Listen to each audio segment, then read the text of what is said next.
शोहरत तो जनाजे पर दिखती है।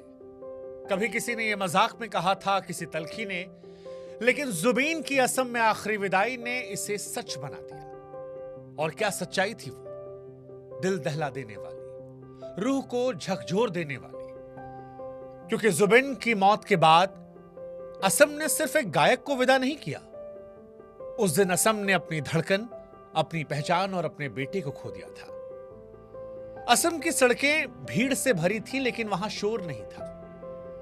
हर चेहरा गमगीन था, हर नजर झुकी हुई थी, मानो जैसे हर कोई अपने घर के किसी सदस्य को खो बैठा। मानो जैसे किसी ने संगीत की उस डोर को काट दिया था जो असम में हर व्यक्ति को जोड़ रही थी। और इसीलिए जुबीन की आखिरी यात्रा सिर्फ एक अंतिम यात्रा नहीं थी, एक क्रांति थी। एक ऐसी क्रांति जिसमें कोई नारे नहीं थे, एक ऐसी क्रांति जहां पर कोई झंडा नहीं था, बस लोगों की आंखों में आंसू थे। ना कोई मंच था, ना प्रचार, बस दिल था जो टूटा हुआ था। जुबिन की अंतिम यात्रा में हर कोई आया था, लेकिन हैरानी की कोई किसी से कुछ पूछ नहीं रहा था। कोई किसी की जात नहीं देख रहा था, कोई किसी की भाषा पर ध्यान नहीं दे रहा था, किसी को किसी के धर्म से मतलब नहीं था। जुबिन की अंतिम यात्रा में ना कोई बड़ा था, ना कोई छोटा। हर कोई वहां जो मौजूद था वो उस भीड़ में कह रहा था, जुबिन हमारा था। और हमारा कितना बड़ा शब्द है, यह आज के दौर में समझने वाली चीज है। इस शब्द में मजहब से बड़ा रिश्ता है, राजनीति से गहरी डोर है। हमारे शब्द का मतलब होता है हमारा अपना, वो जो हमारा हिस्सा है। और जुबीन के जनाजे की तस्वीरें चीख चीख कर कहती हैं कि जुबीन सबके थे, सबके। असम के मुख्यमंत्री पहुंचे, नेता की तरह नहीं, न किसी कुर्सी पर बैठे शख्स की तरह, वो एक श्रोता की तरह है, एक फैन की तरह। उन्होंने जुबीन की चिता की जमीन से मिट्टी उठाई, मानो जैसे कोई पिता अपने बेटे के लिए आखिरी सेवा कर रहा हो। उनकी आंखों से भी आंसू बह रहे थे, और वह आंसू नकली नहीं थे। वो उस दर्द का हिस्सा थे जो हर घर की चौखट पर उस दिन बिखरा पड़ा था।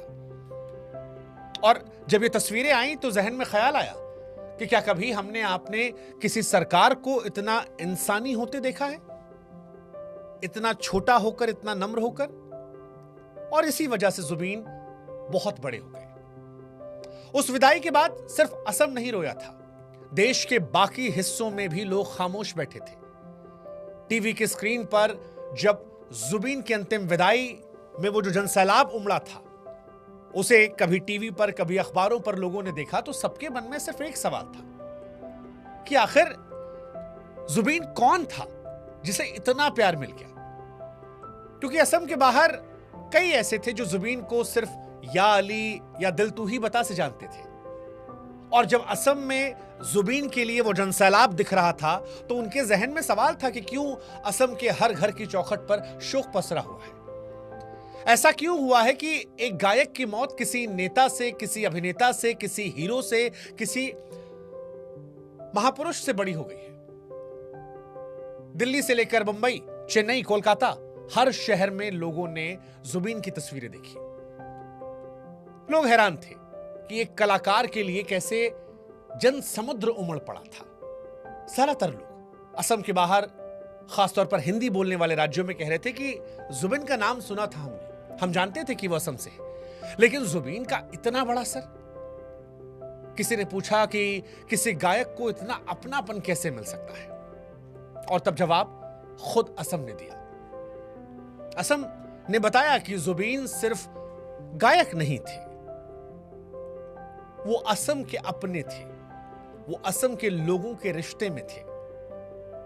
वो धुन थे जिस पर असम ने बचपन जिया था, जवानी बिताई थी और अपने दर्द को सहा था। जुबीन वो आवाज थे जिसने दूरदराज गांव के बच्चे को एहसास कराया था कि वो अकेला नहीं है। वो आत्मा थे जिसने संगीत को असम में भाषा से ऊपर, मजहब से ऊपर और सियासत से ऊपर खड़ा कर दिया था। देश के बाकी हिस्सों ने तब समझा कि जुबीन एक नाम नहीं, असम के लोगों के लिए वो एक भावना थी जो असम के हर दिल का हिस्सा रही, हर त्योहार की गीत रही, हर आंगन की गूंज रही। और इसीलिए शायद असम ने खुलकर कहा कि एक कलाकार नहीं खोया है, उन्होंने अपना खोया है। और सच यही था। जुबिन को जानने के लिए उनके गानों को सुनना जरूरी नहीं था। जुबिन को जानने के लिए बस असम की भीगी आंखें देख लेना काफी था, क्योंकि प्यार का पैमाना गानों से नहीं, लोगों के आंसुओं से तय होता है, जनाजे की भीड़ से तय होता है। और वो जो भीड़ हजारों की संख्या में आई थी पर खामोश थी, वो ये बता रही थी कि जुबिन की हैसियत क्या थी। जुबिन के जनाजे पर मानो समय ठहर सा गया था। सफेद फूलों से ढके शव पर सबकी निगाहें जमी थी। हर कोई मन ही मन कह रहा था कि यही वो इंसान है जिसने मेरी जिंदगी का पहला गीत गुनगुनाया था। भीड़ में कई बच्चे भी थे, हाथों में पोस्टर लिए। किसी ने अलविदा जुबिन लिखा था, किसी ने गुड बाय जुबिन लिखा था। इनमें कई बच्चे शायद ऐसे भी रहे होंगे जिन्हें मौत का मतलब तक नहीं पता था, पर उन्हें यह एहसास हो रहा था, यह महसूस हो रहा था कि कोई बहुत बड़ा, कोई ऐसा जो कईयों को प्यारा था, कोई ऐसा जो कईयों का सहारा था, वो चला गया। भीड़ में कोई बूढ़ा भी था जो कांपते हाथों में रुमाल, आंखों में समंदर लिए बार बार बुदबुदा रहा था कि हे ईश्वर, इतनी जल्दी क्यों बुला लिया। लेकिन फिर चिता जली। आसमान में तब सिर्फ धुआं नहीं उठा, उस धुएं में वो बहुत सारे गीत उठे जो अब कभी जुबिन की आवाज में सुनाई नहीं पड़ेंगे। मानो हर लपट में एक याद थी, हर राख में एक धुन थी, लेकिन उस पर लगा कि मौत भी हार गई है। और यह एहसास इसलिए था क्योंकि मौत को भी यह एहसास हो रहा था कि कोई इंसान इतना बड़ा कैसे हो सकता है कि मौत भी उसके सामने बौनी नजर आने लगी। फिर चिता बुझी, पर आंखें नहीं बुझी। आंसुओं की आग जलती रही और उसी राख से, उसी आंसू से जुबिन और बड़े हो गए। जुबिन अब सिर्फ एक गायक नहीं रहे, जुबिन हवा बन गए हर सांस में, वो नाम बन गए हर दुआ में, वो धड़कन बन गए हर दिल में। रिक्शा वाले की रेडियो पर उनका गीत धीमे धीमे बज रहा है, सड़क किनारे रोती मां के होठों पर उसका नाम आ रहा है, और कोई नौजवान अपने फोन पर उसका गाना सुनते सुनते आज असम में अचानक फपक फपक कर रो पड़ा है। जुबिन की मौत नहीं हुई है, जुबिन अब हर जगह है, अपनी विरासत में, वो विरासत जो उनकी आवाज में छूट गई है।